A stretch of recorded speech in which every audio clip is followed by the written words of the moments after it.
잘하다가 갑자기 마감때 이렇게 되니까 약간은 9월이 허무하게 느껴지기도 합니다. 그러면 이 10월 달은 어떨지 최현수 전문가와 또 오늘 이런 조정에 대해서 이유도 좀 찾아보고요.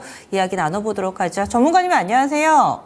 예, 안녕하세요. 최현재입니다. 예, 오늘장 핵심부터 알려주세요.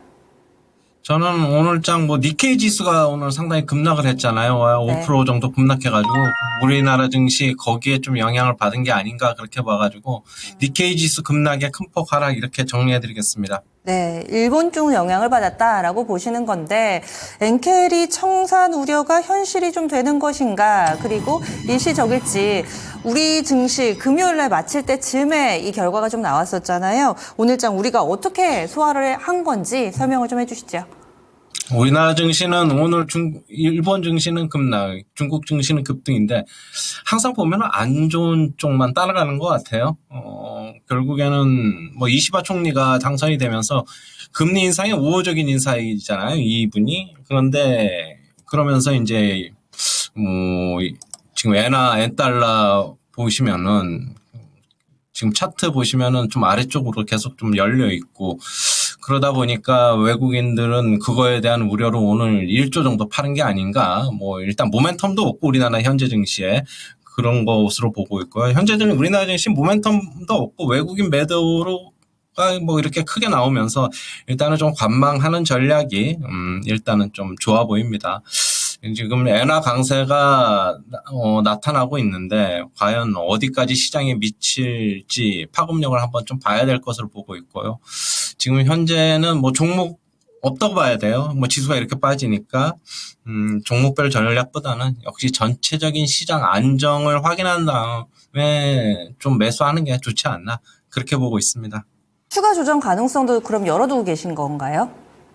저는 그렇게 보고 있습니다. 지금 국내 증시 수급도 안 좋고 올라갈 수 있는 모멘텀도 없고 주변 아시아 증시를 보면은 중국은 부양책 때문에 급등을 하고 있지만은 일본 증시가 안 좋은 모습 보이면서 우리나라 증시 항상 안 좋은 쪽으로만 좀 따라가는 게 아닌가 그렇게 보여져가지고 오늘 기술적으로도 안 좋죠. 제가 금요일 날 말씀드렸는데 2700포인트에 있는 121 이동평균선, 60 이동평균선 밀집되어 있는 구간 여기를 빨리 좀 회복을 해야 되는데 지금 거기 근처도 못 가고 또 얻어맞고 내려오고 아래쪽으로 좀 더 열려 있다 그렇게 보고 있고요.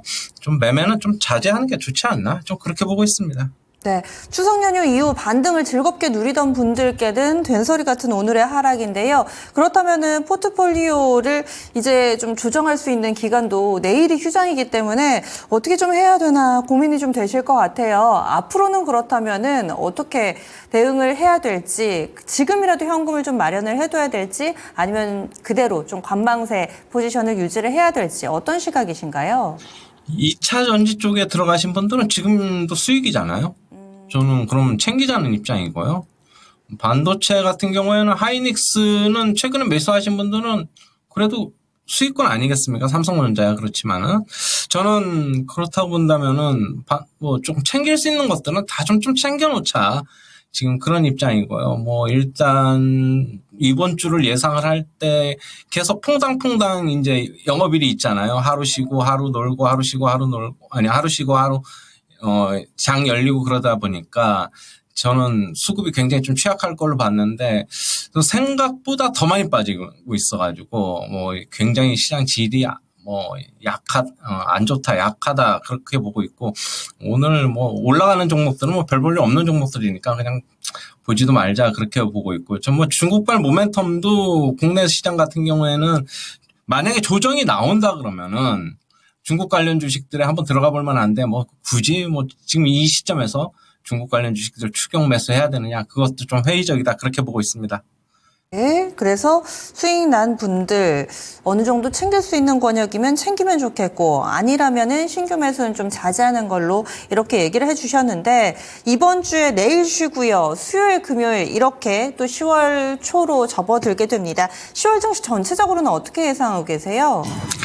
10월 증시 그냥 저는 하단은 그냥 2,500 정도 상단은 2,700 못 가는 걸 확인했으니까 2,700 가는 건 좀 어렵다고 보고 있고 잘 가면 한 2,650 뭐 그 정도로 봐야 되지 않겠나 그러고 보고 있고 이제는 어떻게 본다면은 뭐 조금 더 보수적으로 좀 변할 것 같아요. 투자자들이. 그렇게 본다면은 10월 증시는 그냥 박스권에서 움직이기만 해도 저는 선방한다라고 보고 있고 외부적으로 뭐 돌발 뭐 엔화가 급속도로 앵고 현상이 나오면서 미국 증시도 같이 흔들리면은 하방은 뭐 2,500 만약에 못 지킬 수도 있다라고 보고 있는데 일단은 10월 증시도 뭐 그다지 우호적이지는 않다 그렇게 보고 있고 10월 증시 넘어간다고 해서 뭐 11월, 12월도 뭐 우호적이지는 않을 거다. 뭐 국내 증시는 미국이 어떨지 몰라도 뭐 저는 그렇게 보고 있습니다. 조금 계속적으로 뭐 보수적인 2,700에 대한 저항을 계속 확인하고 있는 상태이기 때문에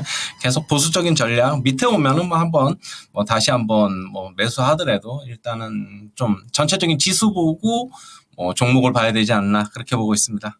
네, 그러면 추석 이후에 짧은 랠리가 마무리가 된 거라고도 볼 수 있을 텐데요. 이렇게 지수가 박스권 내에 갇혀 있으면 결국에는 섹터라든지 개별 종목에서 답을 찾는 분위기가 형성이 될 텐데 어떤 섹터 혹은 어떤 투자 아이디어가 조금 더 시장 대비 나은 성적을 가져다 줄까요?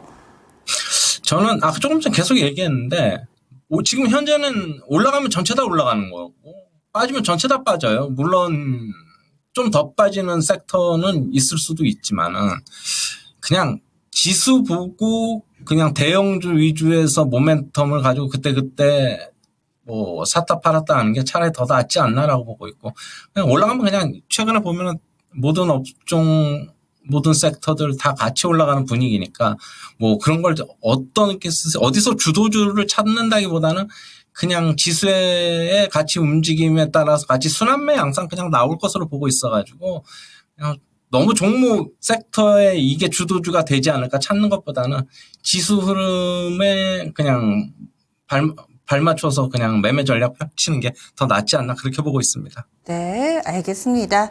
그리고 마지막으로 한 가지만 더 질문 드리자면 일본의 이 악영향을 우리가 강하게 받았다라고 말씀을 해주셨는데 중국은 많이 오르는데 이쪽으로 좀 기대하시는 분들도 계실 거예요. 이 부분은 조금 어려울까요? 어떻게 보세요? 그러니까 중국 제가 아까도 얘기했듯이 뭐 안 좋은 쪽으로만 따라가니까 뭐 저도 생각이 자꾸 그럴 수밖에 없는데 중국 증시 오른다고 해서 국내 증시 전체가 오른다기보다는 중국발 모멘텀을 갖고 있는 쪽 섹터는 한번 계속적으로 보자. 그런데 굳이 지금 여기서 뭐 많이 오른 것들 석유화학 주식이라든가 굳이 여기서 쫓아 살 필요는 없다. 지금 중국 같은 경우에도 뭐 회복이 저는 그래요. 그냥 뭐 금리 인하하면서 부동산 쪽에서도 부양책 내놓고 그러는데 이게 진짜 회복이 돼야지 저는 된다라고 보고 있기 때문에 약간 조금 중국 쪽의 모멘텀을 너무 기대하는 것보다는 조금 신중하다 저는 그렇게 보고 있습니다. 보수적으로 신중하게 이렇게 해서 투자 전략 세워주시네요. 알겠습니다. 내일 모레 뵙겠습니다. 예, 감사합니다.